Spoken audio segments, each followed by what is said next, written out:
Over the last few days, the publicly funded ABC was really pushing this article about Aboriginal history. The deep Indigenous history of Australia deserves to be up in lights. I finally got around to reading it, and as you might expect, it's as much politics as it is history, with a dose of borderline racism thrown in for good measure. They start off by noting, "We flipped the script to put Indigenous Australians back at the centre of telling their own stories." That's basically code for no white people were involved in the production of this content. Tell me I'm wrong. Okay, so this is the article. Remembering this is considered news, I think my definition of news has well and surely been replaced. It was written by Solua Middleton, the ABC's head of Indigenous audio. In the article, she writes, "The ancient story of Australia is written in the stars and held in the memory of the land." I think you can see where this is going. Scientific fact does not seem to be the priority, and they openly admit this. The article interviews Aboriginal woman Denise Lovett, who states, "It started a long, long time ago, right back to the dreaming, and that story has to be told, and it has to be told by us, in the way that we want to tell it. It doesn't have to meet scientific expectations, it's our story, and if science can match up with it, that's good, but if it doesn't make it any less true." Really? Lovett continues, "We don't need the scientists to validate us. We know who we are."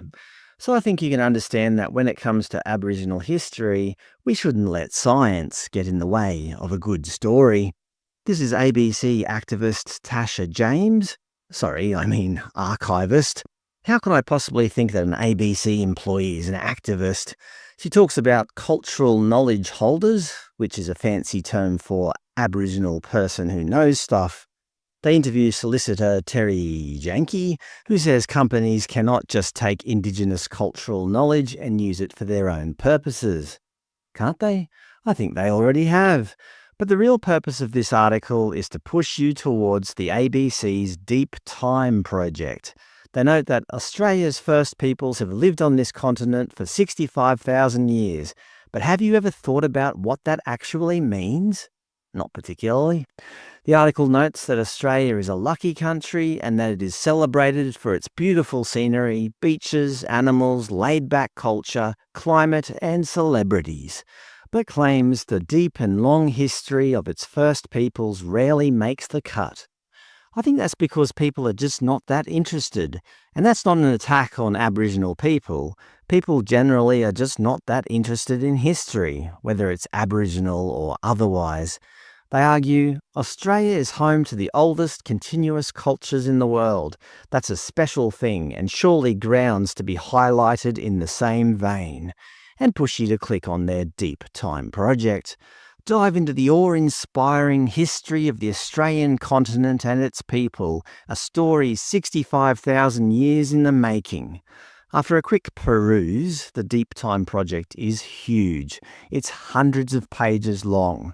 I think they've literally invested hundreds, if not thousands of man-hours into this project. Well, woman hours.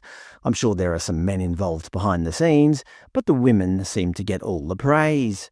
Either way, your taxpayer dollars have been hard at work creating an epic story more than 65,000 years in the making. Sorry, I'd just like to highlight again, this is taxpayer-funded news. Well, allegedly. For example, you can read about such newsworthy events as the emu in the sky. The emu in the stars helps guide life on the land. See? 100% undeniable historical fact. Here's some more facts for you.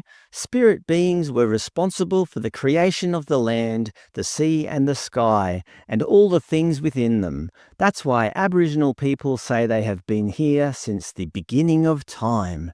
So forget that 65,000 year figure you keep hearing. They've been here since the beginning of time.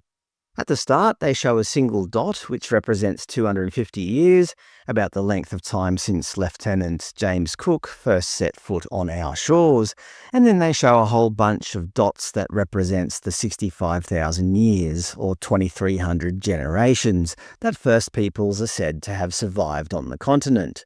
The continent back then, referred to as Sahul, was much bigger than today because the sea was 70 metres lower.